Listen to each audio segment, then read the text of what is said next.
UBT అభ్యర్థి defeating Amol గజనాన్ అనే అతన్ని 48 ఓట్లతో మాత్రమే అక్కడ ఓడించడం జరిగింది. అదేవిధంగా సెకండ్ కేసులో చూసినాము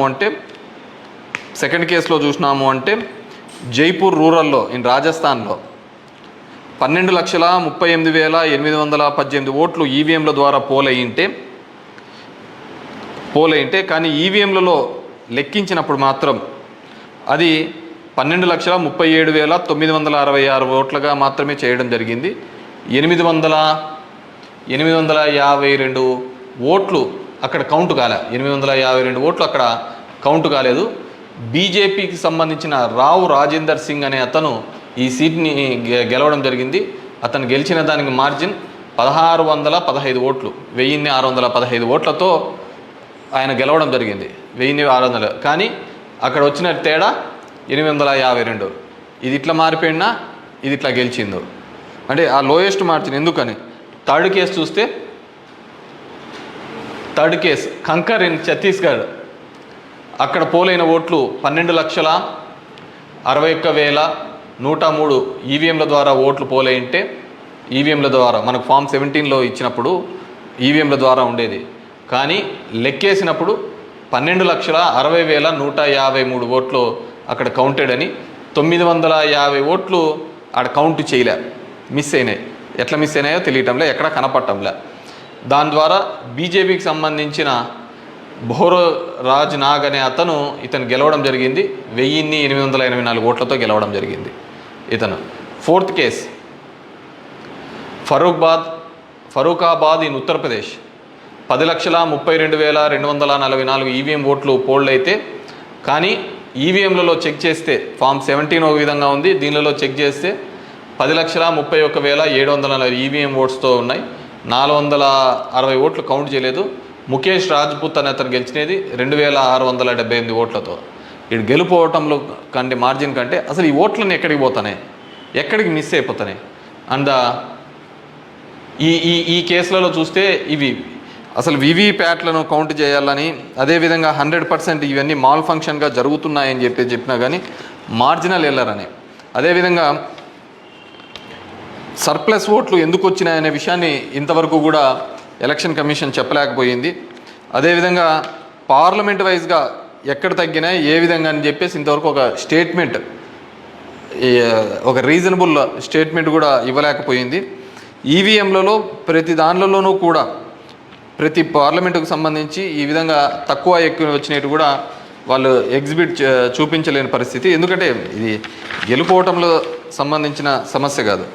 ఎలక్షన్ కమిషన్ ఇంకా ఫామ్ 20 అనేది అప్లోడ్ కాకపోవడం, ఎలక్షన్ కమిషన్ కేవలం ఒక 10 రోజుల ముందు ఎందుకు అతను రిజైన్ చేసినాడు, ఏ కారణాల వల్ల రిజైన్ చేసినాడు, ఎన్నుకునే పద్ధతిలో పాత పద్ధతిని తీసేసి కొత్త పద్ధతి ద్వారా ఎందుకు ఎన్నుకోవాల్సి వచ్చింది, ఎందుకు మిగతా వాళ్ళందరూ కూడా చాలా అర్లీగా ఇది 400 అని ప్రిడిక్ట్ చేస్తూ ఒక భావన చెప్పడం.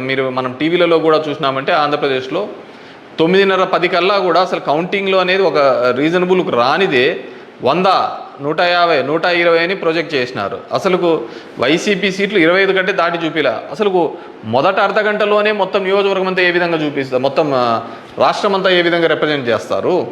సో ఆ విధంగా రిప్రజెంట్ చేయడానికి ఏంటంటే బేసిక్గా అక్కడున్న ఏజెంట్లు కావచ్చు, అధికారులు కావచ్చు, వన్ సైడెడ్గా పోవడం కోసం ఆ విధంగా చేసినారు. ఆ విధంగానే ఉండడంతో ఆల్మోస్ట్ వాళ్ళందరూ కూడా 10:30 నుంచి బయటికి రావడం మొదలుపెట్టినారు. ఏం జరిగింది అనేది అసలు ఎవరికే కానీ అర్థం కాలేదు. టీవీలలో చూసినాము అంటే అసలు 8:30 అంటే 9:30 కల్లా 100-150 సీట్ల లేక వచ్చేసినాయని ఎలివేషన్స్ అన్నీ ఇవ్వడం జరిగింది. సో ఏ విధంగా మీడియా ఎలక్షన్ కమిషన్ వెబ్సైట్లలో పెట్టలేదు, అక్కడ ఆ విధంగా ప్రాజెక్టు కాలేదు.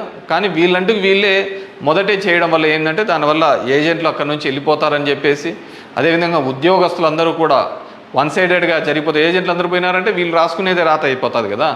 సో ఆ విధంగా అబ్జల్యూట్ మెజార్టీస్ ఇదైతే అంటది. అదేవిధంగా సో ఇదంతా కూడా మనం నిజమైన ప్రజాస్వామ్యంలో దొంగ ఓట్ల మీద ఉన్నామా, లేకుంటే ఈవీఎంలో మిషనరీస్ మీద పనిచేస్తున్నామా, నాకు ఓడిపోయినానని నేను బాధతో కాదుగా చెప్తున్నానని కానీ అందుకే నేను ఆంధ్రప్రదేశ్ స్టేట్ గురించి ఎక్కడ చెప్పలే. దేశంలో జరిగినది వివిధ దీనిలో చెప్పేది ప్రశాంత్ భూషణ్ కూడా ఆయన సీనియర్ లాయర్గా కూడా ఆయన కూడా పోరాడుతున్న సందర్భం చూసాం. సో ఇది మనం మాట్లాడకపోతే, ఎందుకంటే మేము ఎక్కడైనా ఊర్లలో పోయినా కానీ, ఊరు నుంచి వచ్చినా కానీ, టౌన్లో కానీ మిగతా వాళ్ళన్నా మేము వేసామని చెప్తున్నారు. మరి వేసింటే ఓట్లు ఎక్కడికి పోయినాయి, ఎవరికి పోయినాయి? ఎక్కడి నుంచో వచ్చి 3,000తో గెలుస్తామని చెప్పేసి ధర్మవరంలో 2 నెలల నుంచి చెప్తున్నారు. ఏ విధంగా ఆ ఫిగర్ అచీవ్ అయ్యి 3 నెలల నుంచి చెప్తుంటారు? So it's a big question mark. So there is completely ఏదో ఒక సెక్షన్లో అయితే మ్యానిపులేషన్ జరిగింది. ఇప్పుడు ఏం చేసేది ఎందుకు కాదు, కానీ జస్ట్ ప్రజలందరూ కూడా మనం అందరం వివేకంగా ఆలోచించుకొని డెమోక్రసీ ప్రజాస్వామ్యాన్ని ఇదే పెట్టుకుంటూ పోతా అంటే మోడీ 3 అవుతుంది, మోడీ 4 అవుతుంది, మోడీ 5 అవుతా ఉంటుంది. ఇంక జనాలకు, జనం యొక్క ఓటుకు, దాని విలువకు ఎటువంటి విలువ ఉండలేని పరిస్థితి మనం చూడగలుగుతాం.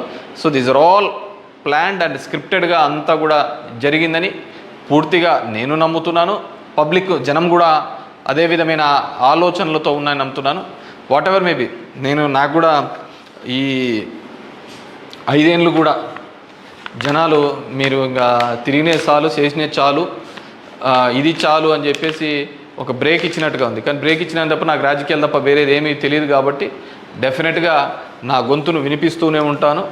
అన్ని విధాలుగా కూడా ఎక్కడెక్కడ ఏ తప్పులు జరుగుతున్నా కానీ, అది నియోజకవర్గ వ్యాప్తంగా కావచ్చు, రాష్ట్ర వ్యాప్తంగా కావచ్చు, దేశవ్యాప్తంగా కావచ్చు, ఖచ్చితంగా ఇంకా ఇట్లా కాకుండా నేనేం వేరే వాళ్ళను బూతులు తిట్టేది ఇంకోటి అవసరం లే. జనాలకు ఎంతో కొంతమంది కన్నా సరే నాకు తెలిసిన విషయాన్ని షేర్ చేసుకోవాలనేది ఒక ఆలోచన విధానంగా అనుకున్నాను. డెఫినెట్గా ఐ విల్ కంటిన్యూ దట్. ఎందుకంటే చూస్తున్నాం అక్కడక్కడ జరిగినవి ఇవన్నీ కూడా. ఐ వాంట్ గివ్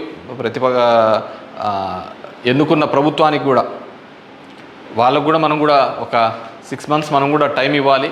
వాళ్ళు ఏం చేస్తారు, వాళ్ళు ఇచ్చిన మాటను ఏం చేస్తారు, ఏ విధంగా కట్టుబడి ఉంటారు అనేది చూడాలి. ఎన్నెన్నో వాగ్దానాలు ధర్మవరానికి ఇచ్చినారు, రాష్ట్రానికి ఇచ్చినారు, చాలా వాగ్దానాలు ఇచ్చినారు. కాదు అవి ఎంతవరకు నెరవేరుస్తారు, లేదు కేవలం కక్ష సాధింపు చర్యలతోనే మిగిలిపోతారా, ఇవన్నిటినీ కూడా కాలమే సమాధానం చెప్తుంది. సో అప్పుడు end of the day who is the best అనే పద్ధతికి మనం అందరం కూడా మాట్లాడుకుంటామని చెప్పేసి తెలియజేసుకుంటూ, ఈ ఈవీఎంస్లో జరిగిన ప్రతి ఒక్కటి కూడా మీ దృష్టికి తీసుకొని రావాలనే ఒక ఆలోచన. నాకు తెలిసిన డిఫరెంట్ పేపర్లలో ఆర్టికల్స్, డిఫరెంట్ వాళ్ళు ఇచ్చిన ఇన్పుట్స్ ప్రకారం నేను చెప్తున్నాను.